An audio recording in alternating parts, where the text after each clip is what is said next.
জগন্নাথ দেবের প্রসাদ বিতরণ কোথাও গিয়ে বিজেপির রাজনীতিতে একটু অস্বস্তি তৈরি করছে।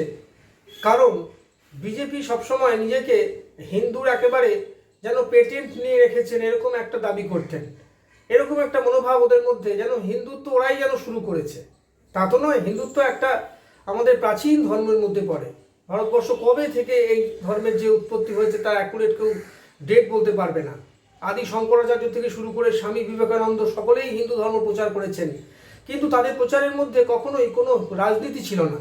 তারা সবসময় হিন্দু ধর্মকে মানুষের উপকারের জন্য ব্যবহার করেছেন এবং মানুষের বেনিফিটের জন্য ব্যবহার করেছেন।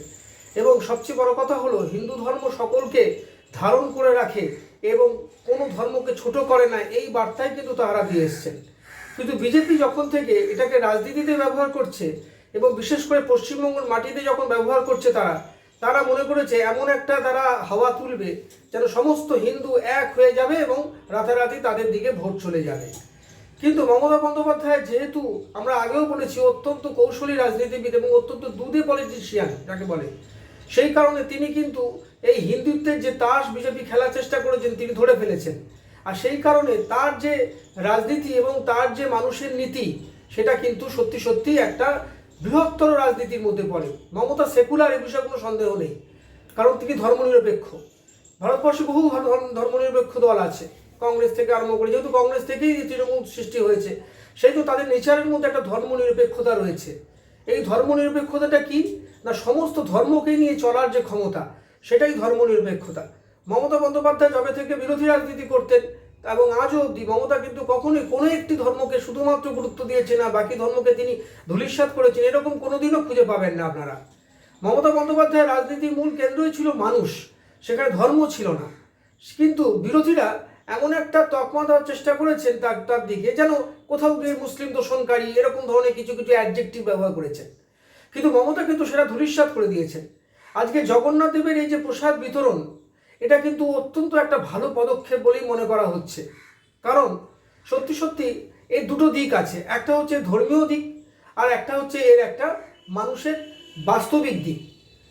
কোনটা ধর্মীয় দিক? যে মানুষ ধর্মকে বিশ্বাস করে, মানুষ জগন্নাথ দেবকে ঈশ্বর হিসাবে মানেন এবং পুরীতে যাওয়া সবার পক্ষে সম্ভব হয় না, সেই কারণে দীঘায় তিনি মন্দির তৈরি করলেন এবং যারা সকলে উপস্থিত থাকতে পারেননি, রাজ্যবাসী প্রচুর আছে যে হয়তো যাওয়ার সময় বা সুযোগ বা সব সময় অর্থ সংকুলন হয় না, তাই জন্য তিনি প্রত্যেকটা বাড়িতে এই প্রসাদ পৌঁছে দিয়ে তিনি এই বার্তা দেওয়ার চেষ্টা করলেন যে জগন্নাথ দেবের আশীর্বাদ কিন্তু প্রত্যেকটি ঘরের মধ্যে পৌঁছে গেছে।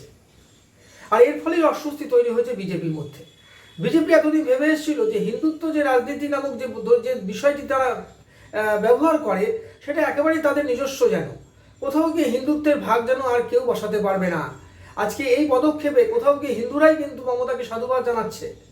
তারা কিন্তু কখনোই এটা বলছে না যে মমতা বন্দ্যোপাধ্যায় নাকি মুসলিমদের ভোটে যেতে, নাকি মমতা বন্দ্যোপাধ্যায় একটু একটু মুসলিম ঘেঁষা, এই জাতীয় অ্যাডজেক্টিভ যেটা বিরোধী পক্ষ ব্যবহার করে।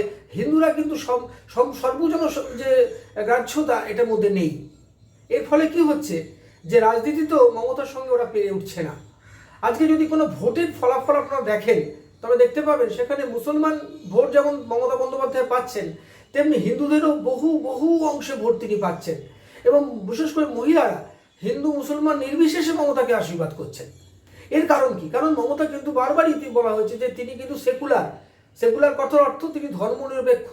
কোনো মুসলমান বা হিন্দু তাকে আলাদা করে তিনি দেখছেন না। তিনি মুসলমানদের ঈদে যেমন যাচ্ছেন, তিনি হিন্দুদের দুর্গাপুজোতে তিনি উদ্বোধন করছেন। তিনি হিন্দুদের দুর্গাপুজোতে টাকা দিচ্ছেন যাতে কোনো অসুবিধা না হয়। বিশেষ করে কোভিডের পর থেকে যখন অত্যন্ত আর্থিক অবস্থা খারাপ হয়ে গেল, পুজোগুলো প্রায় উঠে যায়, তিনি কিন্তু সাহায্য করেছেন। তার মানে তাকে তো আপনি কোনোভাবে এই তকমা দিতে পারবেন না যে তিনি শুধুমাত্র মুসলিম দূষণকারী। কারণ এটা তো ঠিক, তিনি মানুষের মুখ্যমন্ত্রী, তিনি মানুষের নেত্রী। সেখানে হিন্দু হতে পারে, মুসলমান হতে পারে, শিখ হতে পারে, খ্রিস্টান হতে পারে। তিনি খ্রিস্টানদের উৎসবেও যান, জৈনদের উৎসবেও যান।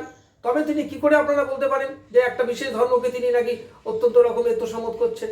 তার মানে এই যুক্তি খাটে না। সর্বোপরি হিন্দুরাই এই যুক্তি খারিজ করে দিয়েছে।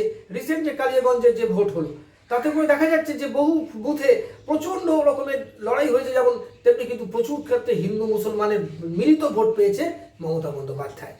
এইখানেই হচ্ছে তৃণমূলের জেতার মূল চাবিকাঠি।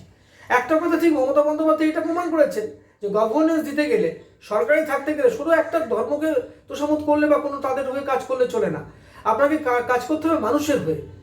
তাই জন্য মমতা কী করেছেন, যে সামাজিক স্কিমগুলো নিয়ে এসছেন আপনি দেখুন, সেখানে কিন্তু কোথাও হিন্দু বা মুসলমানের জন্য আলাদা করে বিভেদ করা নেই, সমস্ত ধর্মের মানুষই সেটাকে অ্যাভেল করতে পারছে।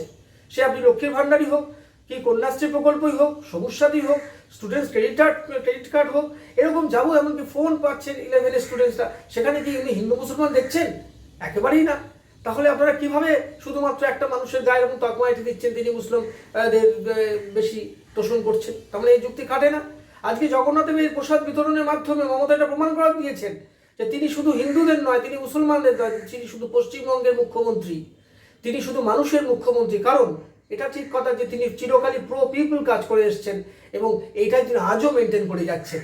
কিন্তু দুঃখের বিষয়, বিজেপি কিন্তু এই জাতি হজম করতে পারছে না। সেই জন্য মমতার এই যে উদ্যোগ, তাতে তাদের অস্বস্তি প্রচণ্ড পরিমাণে বাড়ল বলেই মনে করা হচ্ছে। আমাদের ভিডিও ভালো লাগলে লাইক ও শেয়ার করুন, কমেন্ট সেকশনে গিয়ে জানান আপনাদের মতামত। আরও ভিডিও পেতে চ্যানেলকে সাবস্ক্রাইব করুন। প্রতি মুহূর্তে খবরের আপডেট পেতে প্রেস করুন বেল আইকন।